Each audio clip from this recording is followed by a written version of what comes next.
नमस्कार स्टूडेंट, मैं प्रिय शंकर सक्सेस स्मार्ट के अपने चैनल में पुनः आपका स्वागत करता हूं। लास्ट डे हमने देखा था कि समाचार पत्रों की जो भारत में राष्ट्रीय आंदोलन में जो भूमिका थी उसको देखा था।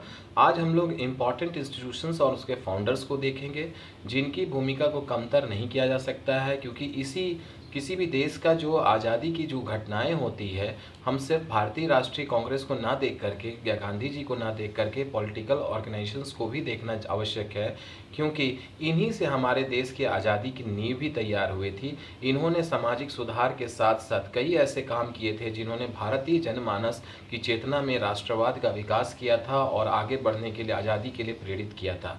तो अब हम शुरू कर रहे हैं बच्चों।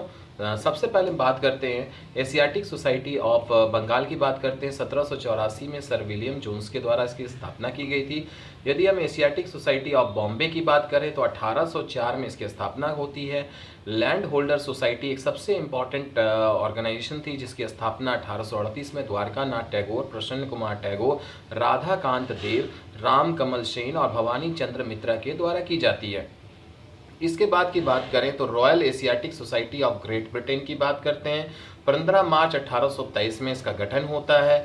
इंडियन एसोसिएशन जो सुरेंद्र नाथ बैनर्जी के द्वारा बनाई गई संस्था है, 1876 में इसका गठन होता है, 1876 में, और यह आनंद मोहन बोस के साथ मिलकर उन्होंने बनाया था। इसके बाद हम करते हैं बॉम्बे प्रेसिडेंसी एसोसिएशन, 1885 में बना। 1885 में टी तैलंग, बदरुद्दीन तैयबजी और फिरोज शाह मेहता। फिरोज शाह मेहता को नाम तो आप बच्चों जानते ही होंगे, बॉम्बे क्रॉनिकल से भी जुड़ा हुआ है। इसके बाद यदि बात करें ब्रिटिश इंडिया एसोसिएशन की बात करें तो 28 अक्टूबर 1851 को कलकत्ता में राधाकांत देव के द्वारा इस एसोसिएशन की स्थापना की जाती है। इन एसोसिएशंस के अलावा बहुत सारे ऐसे ऑर्गेनाइजेशंस थे जिन्होंने समाज में सोशल रिफॉर्म मूवमेंट में बहुत भूमिका निभाई। उसमें से ब्रह्म समाज भी हमारा एक था। 1828 की बात करें तो राजा राम मोहन राय द्वारा इस ब्रह्म समाज की स्थापना की जाती है और यह हिंदू धर्म का सबसे पहला धर्म सुधार आंदोलन माना जाता है।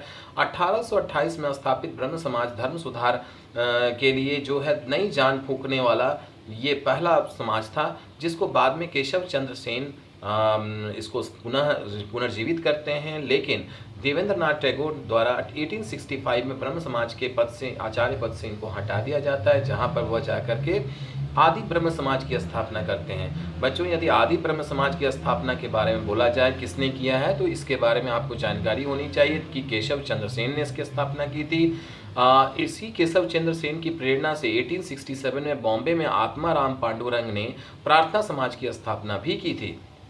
यदि हम अगले समाज की बात करें तो आर्य समाज हमारा सबसे इम्पोर्टेंट समाज है, जो कि पाश्चात्य संस्कृति की प्रतिक्रिया के परिणाम स्वरूप गठन हुआ था और 1875 में इसका गठन हुआ था स्वामी दयानंद सरस्वती द्वारा।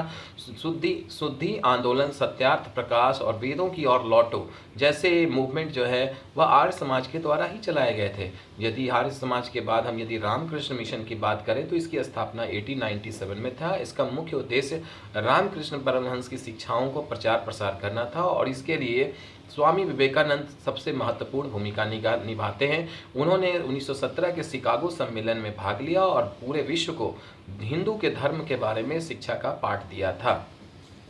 आगे यदि की बात की जाए तो थियोसॉफिकल सोसाइटी का भी परिणाम इसमें लिया जाता है, जिसकी स्थापना 1875 में मैडम HP ब्लाटवस्की और कर्नल हेनरी ऑलकॉट के द्वारा की जाती है। इसका हेडक्वार्टर मद्रास अड्यार एक जगह था जहां पर उसका हेडक्वार्टर था। बाद में 1907 में एनी बेसेंट भी इस संस्था की प्रधान बन जाती है।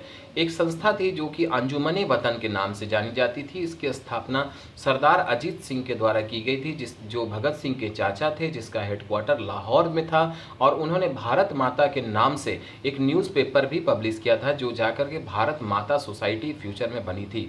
नौजवान भारत सभा की बात करें तो यह सरदार भगत सिंह की संस्था थी, जो कि भगवती चरण वोहरा के सहयोग से उन्होंने स्थापित की थी और सरदार भगत सिंह इसके महासचिव थे, जबकि भगवती चरण वोहरा इसके जो है वह प्रचार मंत्री के रूप में थे। अगर हम भारतीय स्वतंत्रता संग्राम के इंस्टीट्यूशंस की बात करते हैं और एचआरए का नाम नहीं लेते हैं तो यह बेकार वाली बात होगी। इसलिए एचआरए हिंदुस्तान रिपब्लिकन एसोसिएशन सबसे महत्वपूर्ण है, जिसकी स्थापना 1924 में होती है और चंद्रशेखर आज़ाद, सचिंद्रनाथ सान्याल और योगेश चंद्र चैटर्जी, राम प्रसाद बिस्मिल के द्वारा इसकी स्थापना होती है। 1928 में इस संगठन का नाम एचआरए से बदल के एचएसआरए कर दिया जाता है, जो हिंदुस्तान सोशलिस्ट रिपब्लिकन एसोसिएशन के रूप में आता है। अवध किसान सभा के बारे में बात करें तो इसकी स्थापना बाबा भीमराव अंबेडकर के द्वारा जवाहरलाल नेहरू के नेतृत्व में की गई थी। इसके पश्चात जो है यूनाइटेड इंडिया पैट्रियोटिक सोसाइटी की स्थापना भी की जाती है, जो सर सैयद अहमद खान के द्वारा की जाती है। इसके बाद रेडिकल पार्टी सोसाइटी जिसकी स्थापना एमएन रॉय के द्वारा की जाती है। ऑल इंडिया किसान सभा 1936 में स्वामी दयानंद सरस्वती द्वारा आचार्य नरेंद्र देव के द्वारा सहयोग से की जाती है। यदि हम आगे इंडियन होम रूल सोसाइटी और इंडिया हाउस की बात करें तो इसकी स्थापना 1905 में श्यामजी कृष्ण वर्मा द्वारा 1905 में लंदन में की गई थी। युगांतर जो संस्था थी उसकी स्थापना भूपेंद्र नाथ दत्त और वारिंद्र कुमार घोष द्वारा 1906 में कलकत्ता में की जाती है। अभिनव भारत बहुत महत्वपूर्ण है बच्चों की। बीडी सावरकर के द्वारा इसकी स्थापना की जाती है और 1904 में लंदन और कोलकाता में इसकी स्थापना की जाती है। प्रारंभ में अभिनव भारत मित्र मेला नाम की एक संस्था थी, जो बाद में जाकर अभिनव भारत का रूप लेती है।